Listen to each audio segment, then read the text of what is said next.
7 ವರ್ಷಗಳ ಕಾಲ ಜೈಲು ಶಿಕ್ಷೆಗೆ ಗುರಿಯಾಗಿರುವಂತ ಜನಾರ್ದನ್ ರೆಡ್ಡಿ ಕೆಲವೇ ಕ್ಷಣಗಳಲ್ಲಿ ಜೈಲಿಗೆ ರವಾನೆ ಮಾಡಲಾಗುತ್ತೆ. ಹೈದರಾಬಾದ್ ನಾಂಪಲ್ಲಿ ಸಿಬಿಐ ಕೋರ್ಟ್ನಲ್ಲಿ ಜನಾರ್ದನ್ ರೆಡ್ಡಿ ಸದ್ಯ ಇರೋದು. 7 ವರ್ಷ ಶಿಕ್ಷೆ ಪ್ರಮಾಣ ಪ್ರಕಟಿಸ್ತಾ ಇದ್ದಂತೆ ಕುಸಿದು ಹೋದ್ರು ಜನಾರ್ದನ್ ರೆಡ್ಡಿ. ಕೋರ್ಟ್ ಆದೇಶ ತಲುಪುತ್ತಿದ್ದಂತೆ ರೆಡ್ಡಿ ಜೈಲಿಗೆ ಶಿಫ್ಟ್ ಆಗಲಿದ್ದಾರೆ. 7 ವರ್ಷಗಳ ಕಾಲ ಶಿಕ್ಷೆಯನ್ನು ಅನುಭವಿಸಬೇಕಾಗತ್ತೆ. ಓಬಳಾಪುರಂ ಮೈನಿಂಗ್ ಪ್ರಕರಣ ಭಾರತದ ಅತಿದೊಡ್ಡ ಅಕ್ರಮ ಗಣಿಗಾರಿಕೆ ಹಗರಣಗಳಲ್ಲಿ ಒಂದು ಅಂತ ಪರಿಗಣಿಸಲ್ಪಟ್ಟಿದೆ. ಈ ಪ್ರಕರಣದಲ್ಲಿ 7 ವರ್ಷಗಳ ಸೆರೆವಾಸಕ್ಕೆ ಇದೀಗ ಶಿಕ್ಷೆಗೆ ಗುರಿಯಾಗಿದ್ದಾರೆ. ಹೈದರಾಬಾದ್ ನಾಂಪಲ್ಲಿ ಸಿಬಿಐ ಕೋರ್ಟ್ನಲ್ಲಿ ಜನಾರ್ದನ್ ರೆಡ್ಡಿ ಇದ್ದಾರೆ. ಇನ್ನೇನು ಕೆಲವೇ ಹೊತ್ತಿನಲ್ಲಿ ಅವರನ್ನ ಜೈಲಿಗೆ ಶಿಫ್ಟ್ ಮಾಡಲಾಗುತ್ತೆ.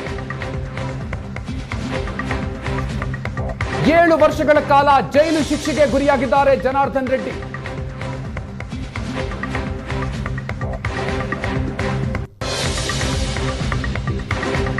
$68.52 ಹೆಕ್ಟೇರ್ ಲೀಸ್ ಅನ್ನ ಪಡೆದು 78.18 ಹೆಕ್ಟೇರ್ ಪ್ರದೇಶದಲ್ಲಿ ಗಣಿಗಾರಿಕೆಯನ್ನ ನಡೆಸಿರುವಂತಹ ಆರೋಪ. 800 ಕೋಟಿಗೂ ಅಧಿಕ ಅಕ್ರಮವನ್ನ ಎಸಗಿದ್ದಾರೆ ಅನ್ನುವಂತಹ ಆರೋಪ ಇತ್ತು. ಸಿಬಿಐ ಈ ಪ್ರಕರಣದ ತನಿಖೆಯನ್ನ ನಡೆಸಿತ್ತು. ಈ ಪ್ರಕರಣದಲ್ಲಿ ಜನಾರ್ದನ್ ರೆಡ್ಡಿ ಅವರು ಅಪರಾಧಿ ಅಂತ ತೀರ್ಪು ಬಂದಿದೆ.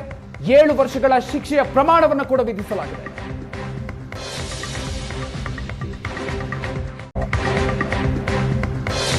ಏಳು ವರ್ಷಗಳ ಕಾಲ ಜೈಲು ಶಿಕ್ಷೆಗೆ ಗುರಿಯಾಗಿರುವಂತಹ ಜನಾರ್ದನ್ ರೆಡ್ಡಿ ಕೆಲವೇ ಕ್ಷಣಗಳಲ್ಲಿ ಜೈಲಿಗೆ ರವಾನೆ ಮಾಡಲಾಗುತ್ತೆ. ಹೈದರಾಬಾದ್ ನಾಂಪಲ್ಲಿ ಸಿಬಿಐ ಕೋರ್ಟ್ನಲ್ಲಿ ಜನಾರ್ದನ್ ರೆಡ್ಡಿ ಸದ್ಯ ಇರೋದು. 7 ವರ್ಷ ಶಿಕ್ಷೆ ಪ್ರಮಾಣ ಪ್ರಕಟಿಸ್ತಾ ಇದ್ದಂತೆ ಕುಸಿದು ಹೋದ್ರು ಜನಾರ್ದನ್ ರೆಡ್ಡಿ.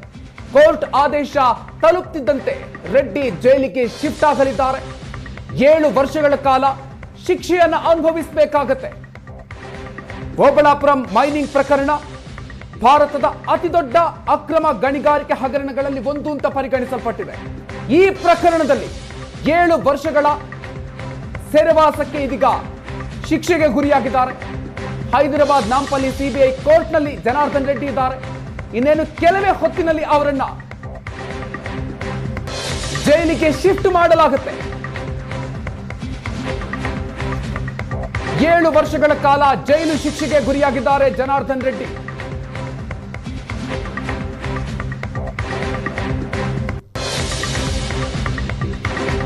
$68.52 ಹೆಕ್ಟೇರ್ ಲೀಸ್ ಅನ್ನ ಪಡೆದು 78.18 ಹೆಕ್ಟೇರ್ ಪ್ರದೇಶದಲ್ಲಿ ಗಣಿಗಾರಿಕೆಯನ್ನ ನಡೆಸಿರುವಂತಹ ಆರೋಪ.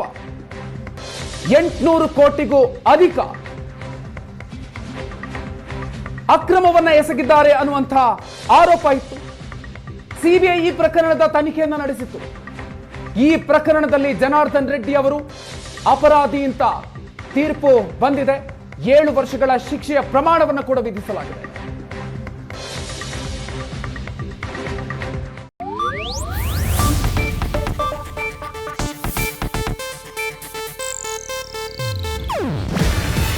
ಇದು ಏಷ್ಯಾನೆಟ್ ನ್ಯೂಸ್ ನೆಟ್ವರ್ಕ್ ಪ್ರಸ್ತುತಿ. ನೀವು ನೋಡ್ತಿದ್ದೀರಾ ಏಷ್ಯಾನೆಟ್ ಸುವರ್ಣ ನ್ಯೂಸ್.